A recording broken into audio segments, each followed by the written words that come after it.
speaker this afternoon is Jim Schwab. Jim Schwab is a Senior Research Associate and Manager of the American Planning Association Hazard Planning Research Center in Chicago. As many of you know, a big focus of our center this year is on recovery. And when I called around and when I started doing some research, his name kept coming up over and over again, right? Everyone would say, hey, you better first check with Jim, right? So that's part of the reason that I've contacted him and have been interacting with him for a couple months at some national meetings, because he brings a really extensive background on hazards, hazard mitigation, on zoning, on planning, and he's the lead author of the Green Book, Cases on Recovery Planning, and so I've asked him to come and share with us his knowledge and his experience all about recovery planning. Jim, you want to come forward?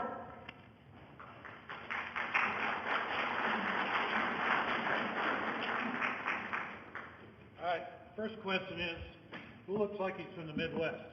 The part of resilience is adapting to your environment. Yeah. And the other part of resilience is knowing how to use your time wisely, and ties are more complicated, so I'll keep it.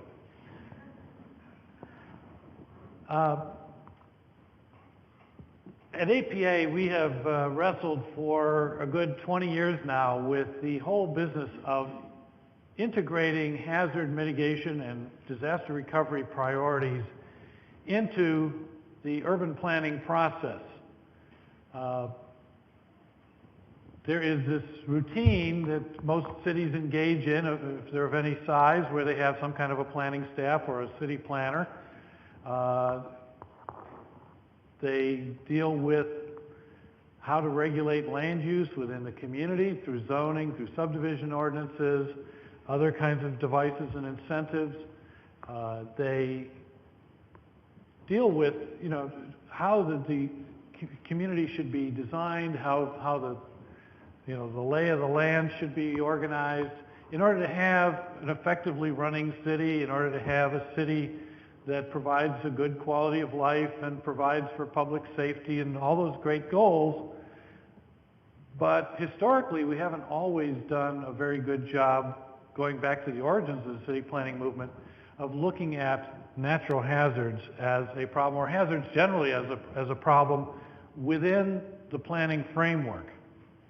And one of the consequences of that is we spend more time probably on the response side and on the recovery side than we necessarily need to if we were doing more through the ordinary planning process to prepare our cities for the hazards that they're going to face.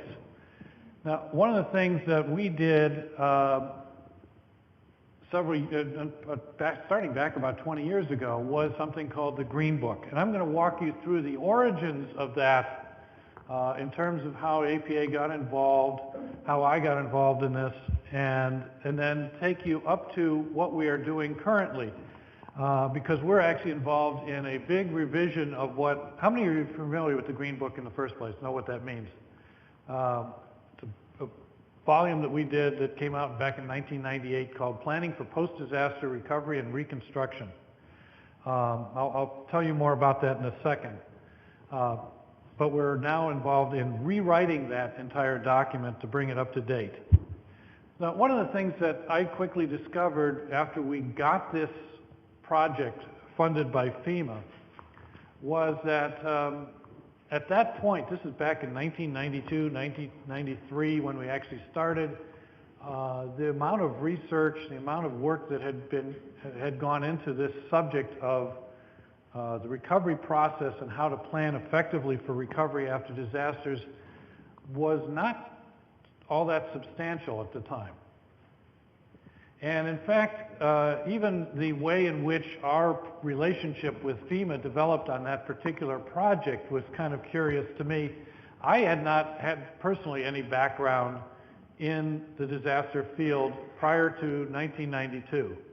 I had obviously a planning degree from the University of Iowa, where I concentrated on environment and land use. And I can tell you quite honestly that in the entire time that I was in that program, I never heard the words hazard or disaster or floodplain once that I can recall. Because it was similar to a problem that still permeates a lot of planning schools across this country.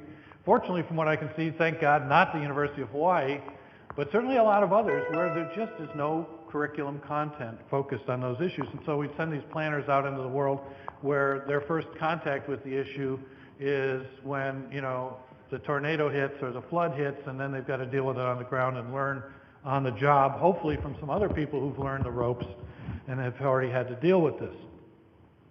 So so we had this project that when I look back at it, I think, my God, was this incredibly naive on both sides.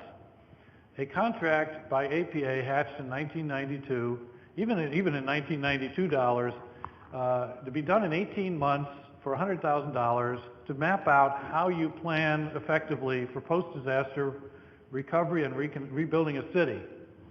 And then I was asked to take charge of this thing after this plan was already hatched, and as I got into it, I said, oh my, we're not going to pull this off this way. The resources are not adequate, we haven't got enough time.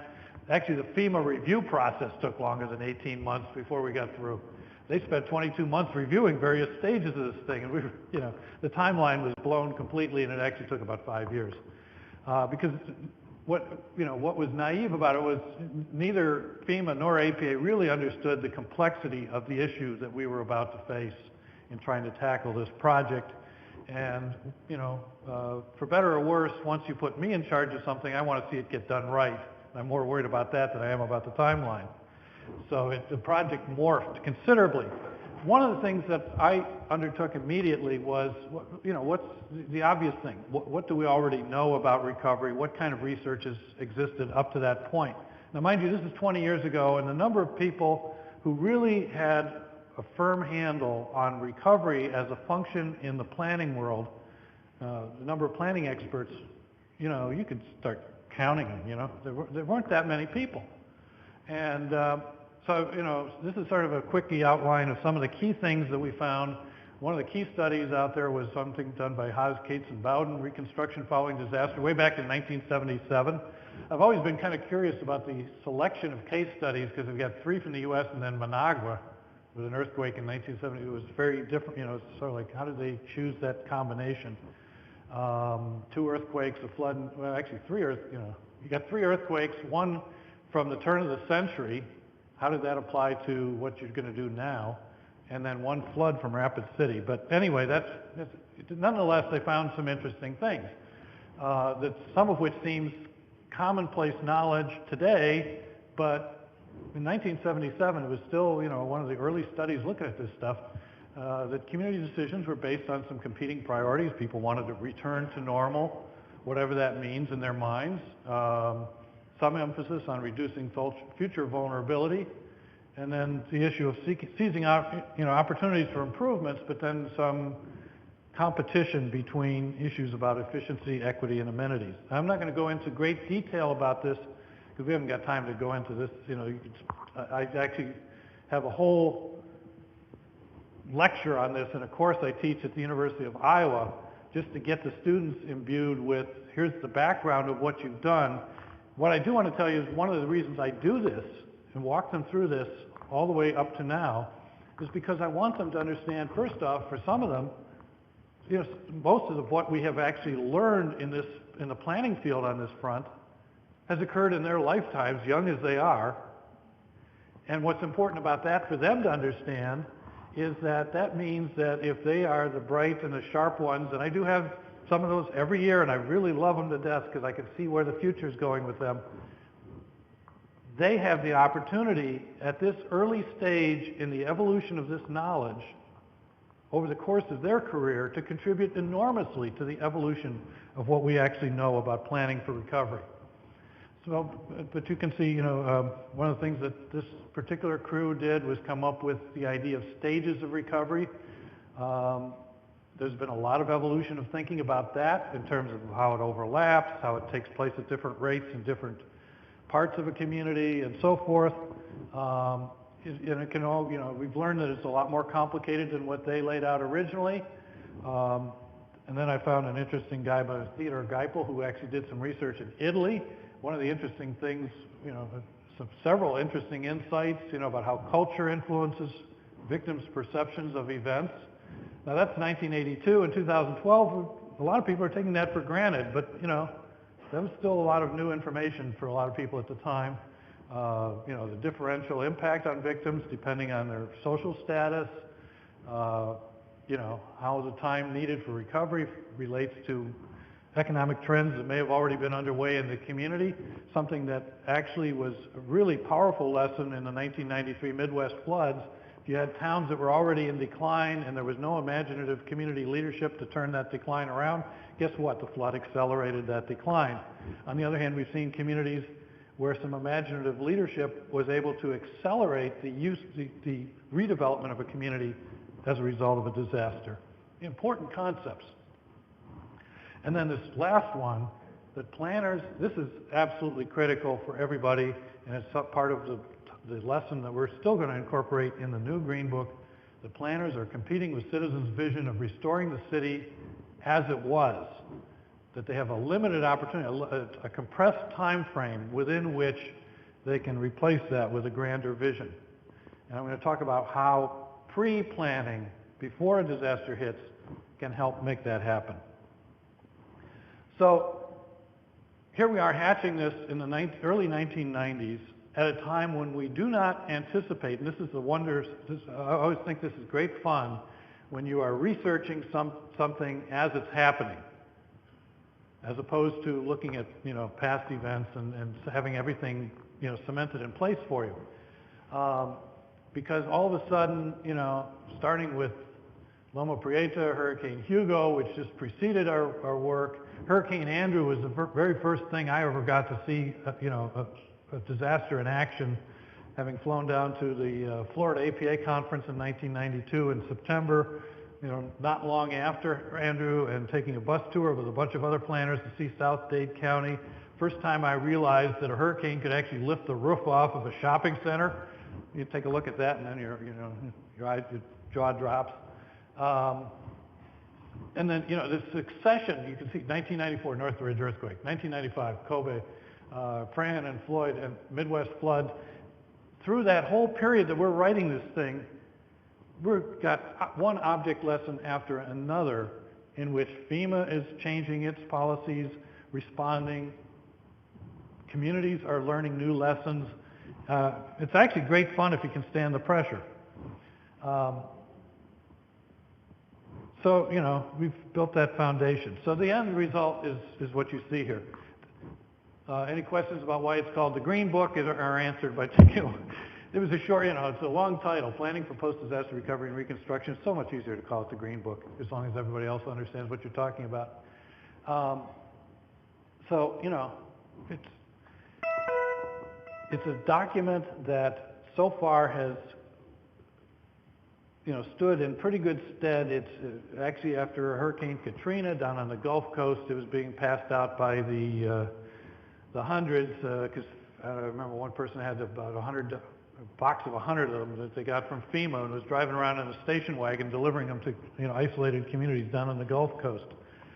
It has done lots of service over the time since it came out in the early spring of 1999, actually. You know, it was responding to a number of problems, one of which is, you see that fourth bullet point, the limited interest in the planning field and hazards. Well, that's changed. I do recall when we first started working on this, we were doing sessions at the APA conference on related to hazard. We'd do maybe a couple sessions and we'd have 20 people in the room, and we're, you know, struggling to really get some interest. Since Hurricane Katrina, we do session after session, you know, whole tracks at the APA conference, and often fill the room with people. the level of interest in the planning field has exploded over time, and I'd like to think that we were certainly a part of that in pushing things along by being there with a key resource when people actually did need it. But one of the other problems we do need to solve is that business about increasing the number of courses on hazards in planning schools. And the curious thing is, we often talk about how people respond to disasters in ways that reflect needs that were already there, but they just, kind of woke up to it as a result of a particular disaster. The reason I'm teaching a course on called Planning for Disaster Mitigation and Recovery at the University of Iowa is that after the 2008 Midwest floods, when Cedar Rapids was underwater and lots of communities in Iowa had huge problems, the planning school looked around and said, we haven't got enough resources to really help anybody. What can we do to fix that? And one of my mentors from the planning school, John Fuller, who's still there 30 years later, said, well, why don't we just bring in Jim Schwab? And so I ended up teaching a course, and it's been expanded since, and it's been, great with the students. What did we cover? This is important in terms of what did we actually do the first time around?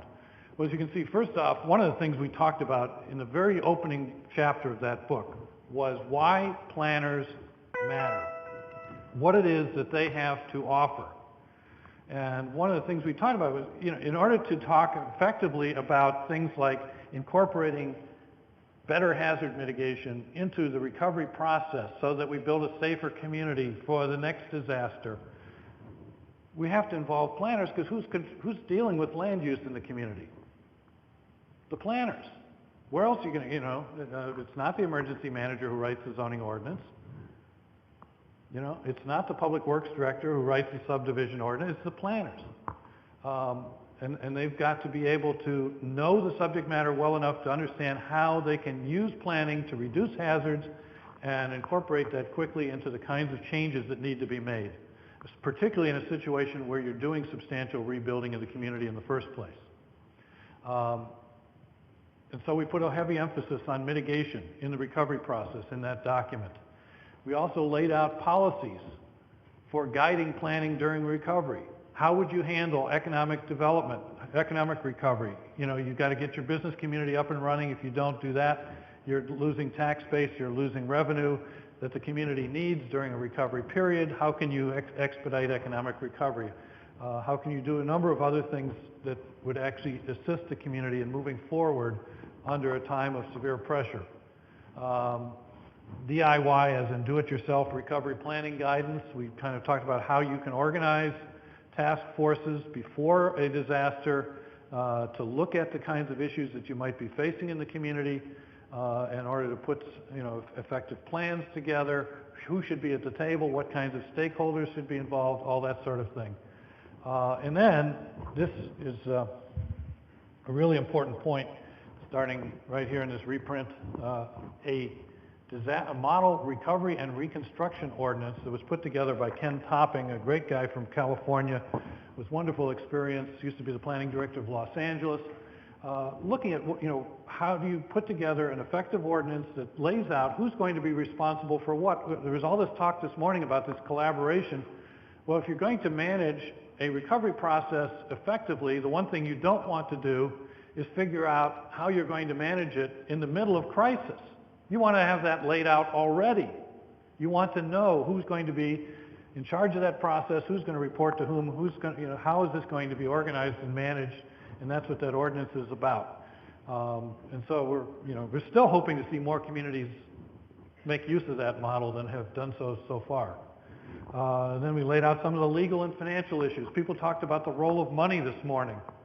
Well, one of the key things that we've talked about in there that I think is still critical to this day is the role, potentially, of the planning department before a disaster, in peacetime, when you have time to think about it, to look at what are the likely sources, not only of money, but of resources generally, for assisting in recovery, and have that inventory ready so that when the disaster strikes, you know where to find the resources you need. You know what kinds of federal programs would apply to particular situations in the community. You know what kinds of private sector resources might be available within your particular community. You know, whether it's a Home Depot store that might contribute supplies, whether it's, you know, all those other elements out there, the Red Cross, local faith-based institutions, what kinds of things are they in a position to do and contribute to assist with recovery? Know who those people are, not have to discover them in the middle of an emergency. Hazard identification and risk assessment, we went into that in some detail. So that this is basically prior to the enactment, just, you know, a year later in 2000 of the Disaster Mitigation Act that then required local hazard mitigation plans as a condition for local and state hazard mitigation grants. You know, we're laying out, here's what you need to do an effective risk assessment in your community. And then we did 5 case studies, and this seems kind of, you know, pretty straightforward in retrospect. You know, we just chose 5 different major kinds of disasters that were the most common and did 1 case study on each of them. In the new book, we're going to completely upend that approach and do it very differently. So what was the response to all this? Well, one of the responses came from the Natural Hazards Center, believe it or not, was with this cartoon in their Natural Hazards Observer, because this was a big document. It was 356 pages. We're going to try and go for something much slimmer this time, and I'll explain why. But, you know, this was before the internet was quite such a big deal, and, you know, we were trying to put it all in the book. And so it was, you know, it's a big document, but you can pick your way through it pretty reasonably if you know, look at what you really need to find out. So what followed that? Well, this actually played a big part in the evolution of APA's involvement in hazards generally, I'm happy to say. It had a lot to do with the fact that I chose to stick around since 1998 with APA to make sure that it happened. And I'll probably, you know, they'll probably take me out on a stretcher, who knows. But, you know, we ended up getting involved with the National Fire Protection Association, doing an assessment of their training. That second one, you notice the title's in Spanish. We actually were invited by HUD to do work in Central America and the Caribbean following Hurricanes Mitch and George back in 2000. Well, the work was in 2000. The hurricanes were 1998. And that was all Spanish language training workshops, and the stuff's still on our website if you want to find, you know, all the work on fundamentals of site planning after disaster. A training workshop that we've run for years called Planning for a Disaster Resistant Community. You know, work on tracking hazards laws with IBHS. A couple of very specific, hazard-specific pieces of work for other organizations, U.S. Geological Survey and NFPA. And then this next to last one, which I really want to talk about for just a second, hazard mitigation. This piece of work grew out of DMA, the Disaster Mitigation Act, where we were watching how were these plans, local hazard mitigation plans, getting done. And we noticed that very often they were getting done by local emergency managers, but not with a lot of involvement from planners. And we said, you know, we really need to talk about the integration of this process into the local planning process. Get the, you know, the LHMP and the planning process together. And the result was that document, which I really would highly recommend that you take a look at if you're at all interested in this collaboration business, because this is really where the rubber hit the road for us in terms of how do you make sure that hazard mitigation priorities get worked into all aspects of the local planning process, not just comprehensive planning, all kinds of plan making, plus the implementation tools, zoning, subdivision controls, et cetera, and follow the money with things like capital improvements, programming, and other aspects of the process. And then we've had some various other kinds of outreach and training operations, which I won't go into now, but they've been quite extensive. So now we're on this next generation book called Planning for Post, we've titled the project this, so it's not necessarily going to be the title of the book, Next Generation, because we're realizing that 15 years out, this book is starting to look a little old. The basic principles are still there, but a lot of the specifics really are behind the times, because It was before the Disaster Mitigation Act. It was before a number of things before Hurricane Katrina hit, and we learned a lot of things from that. And so what you're seeing here is some images from our website. There's actually a whole section of our website I invite you to go to that walks you through this project. And I invite you to check out the one that says Recovery News. Hit that link. It'll take you into a multimedia blog where we've had a number of discussions about specific recovery cases as well as general principles with a number of experts. Carl here is going to be on one of the upcoming videos shortly that was done at the APA conference. And I like to comment jokingly that you don't even have to be literate to learn from it because it's so full of podcasts and videos that you can just sit there and push buttons and learn all kinds of things. So here's what we're trying to do, basically. We're trying to replace a document that's soon going to be about 15 years old. Certainly a lot of the need for new guidance became very clear after Katrina. There's a need to update teaching and training resources. This book's been used for a lot of courses.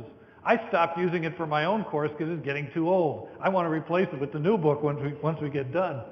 The stakes are getting higher all the time. We need to discuss those.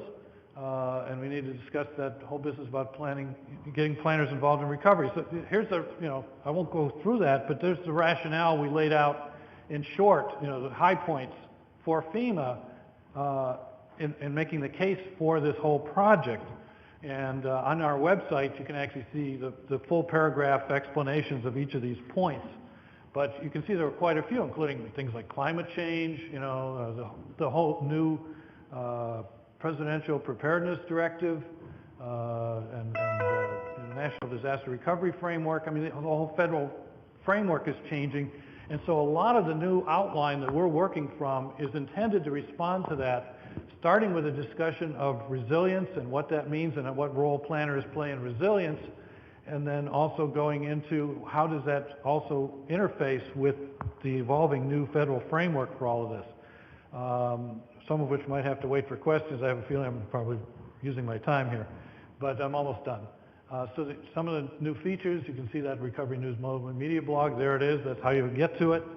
Online case studies that we're now putting. One of the things we decided we needed to do, and FEMA pushed hard on this as well, and it's the reason for the size and scope of the project we're doing at this time, is we wanted to put more resources online early for people, so you don't have to wait 3 years for us to finish producing another book. The book's important, but we want you also to be able to tap all those online resources we're creating right now, and keep following those and use those as we go. Hopefully more extensive outreach efforts on the part of APA to push this out into the planning community. And as you see, potential derivative products, we'd like to really move this also out into some training initiatives, and we've actually been working with NDPTC on some of that already. So bottom line, why did FEMA fund that project? You saw the rationale, but also this whole business about just covering issues that we didn't talk about quite so much in the first book about resistance and resilience, and reflecting on what it is that planners really need to be doing. What kinds of communities do we want? One of the things I do when I'm talking to smart growth groups or sustainability is talk about this incorporation of hazard issues into those movements. I actually did a slide 3 years ago, 2.5 years ago at the New Partners for Smart Growth Conference. I talked about safe growth. The whole presentation was on safe growth, and I concluded with a slide that said, if it ain't safe, how smart is it? Because I wanted to get in their face with that issue. We want to talk about how, who else other than planners is going to provide a really comprehensive view of the community issues and disasters. We want to distinguish what those planners' contributions are and what it takes to turn a vision of resilience into reality. And then, of course, that gets to those last two questions you see there. We really need to make sure we know what planners know about hazards and what gaps we need to fill. So that gets us to giving meaning to resilience, series of points that you see there. One of the things I want to distinguish here as a closing point is that a major issue we are going to address this time is the difference in function between a pre-disaster plan for post-disaster recovery and a plan developed after the disaster hits, which may still be necessary even if you have that pre-disaster plan. One sets the stage for managing the situation intelligently. The other looks at new design situations on the ground, very specifically as a result of a particular event that have to be addressed in that context. And both are important, both play a function, and we want to make sure in planners' minds it is clear what function each one of those serves. And as I mentioned, that changing state and federal context. And finally, that gets us down to the simple question that I'll wrap up with, which is, where do we draw the line? It's going to be in the same place in every community. Those are scenes from Cedar Rapids to look at some of the situations that they face. What do they do about those houseboats out there in the Cedar River, which they don't control because the permits came from the Iowa Department of Natural Resources? Issues like what does Cedar Falls, Iowa, up 90 miles upriver. One of the interesting things that grew out of the situation in Iowa is Cedar Falls has now adopted an ordinance that uses the 500-year floodplain as their guidance point instead of sticking with the FEMA 100-year floodplain. Radical adaptation.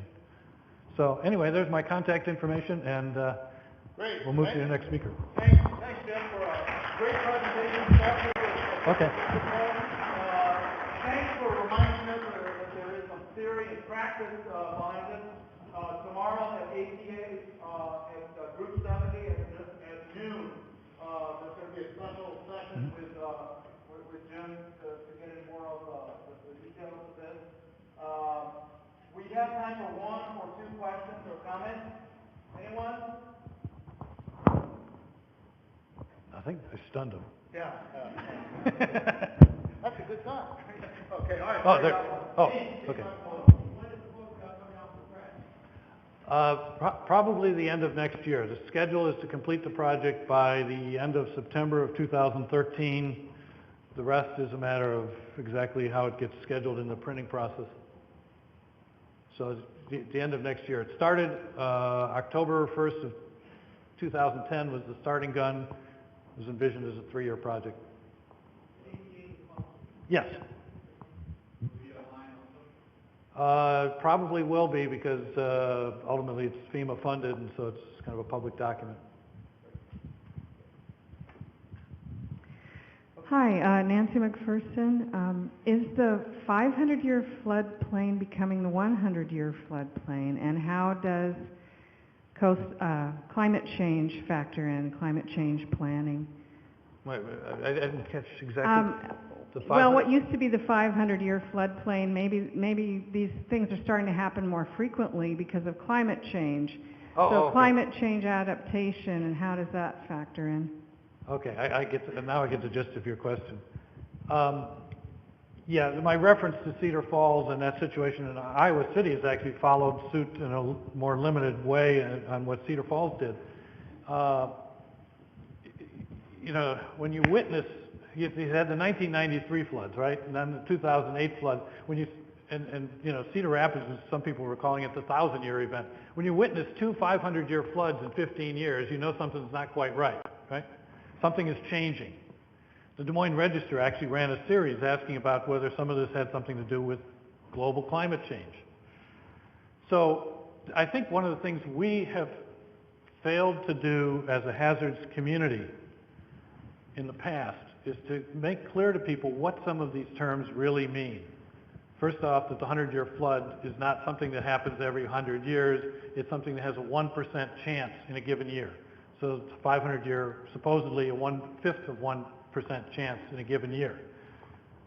That said, next thing is to understand that that's not a static concept. That human development, influences the shape and contours of those floodplains. This is something in the hazard mitigation book that we outline very thoroughly with a case study from Charlotte, North Carolina, where they looked at exactly that problem. Yes, this is what FEMA says in a map dated, whatever prior year it was, this engineering study was done, is the 100-year floodplain for regulatory purposes. But what would happen if we completely built out under the existing codes, what our current zoning and regulatory codes allow, how would that influence the size and shape of that floodplain in Charlotte? Well, it turns out it expands, of course, because you take away impervious surface, the flood grows, the water's got to go somewhere. If it can't go over here, it goes over there, and you end up with a bigger floodplain. So what was the 100-year floodplain is now the 25-year floodplain, or the 500-year, and so on. So we've got to get across that idea that this is not static, and it's influenced by the kinds of things we do in our community, and that gets back to the whole rationale behind that hazard mitigation study, which is that's our early warning alert system. When we're looking at permitting, when we're looking at site plan reviews in a community for a particular development, we need to understand what impact that is going to have, and not just assume that that floodplain map is going to stay static as a result of putting more development down in the watershed somewhere. And so, you do that, that's not even getting to the question of climate change. That's just impact of growth. And then you add climate change on top of that, if it has an impact in terms of increased rainfall, high precipitation events, et cetera, and that changes it again. And so the end result is, what you're assuming in terms of the level of risk based on old maps, even with digital maps and so on, it's just not keeping up with the reality of what's on the ground. Whereas to sum it up the way I ask my students every year, have you ever seen water in a flood that gets to the 100-year floodplain line on the map and says, I'm not allowed to go any further? It doesn't behave that way.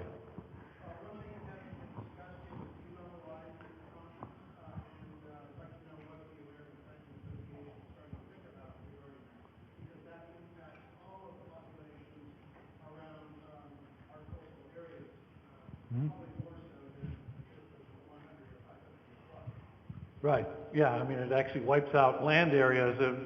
Learning very quickly in Louisiana for a variety of reasons. Some of it's related to sea level rise and some of it's related to other impacts on the coast in Louisiana, but they're losing a football field of territory every hour down there. So what is the American Planning Association doing about it? One of the things we're trying to do is to raise the skill level, provide more tools to local planners to really come to grips with not only what is the situation going to be in their communities so that they can project that issue adequately to local officials and communities and community members, but also learn how to present that better. And so we have joined, as of a couple of years ago, with NOAA in something called the Digital Coast Partnership. If you go to that planning.org Hazard Center website there and click on Digital Coast, you'll find all that information about that particular project, including a needs assessment that we did November, December of 2010. We compiled all the data from that, did regional breakouts, around the country as to what planners told us they needed in that regard. So that's one of the things we're trying to do to respond to that issue. Okay, thank you very much. Okay. Okay.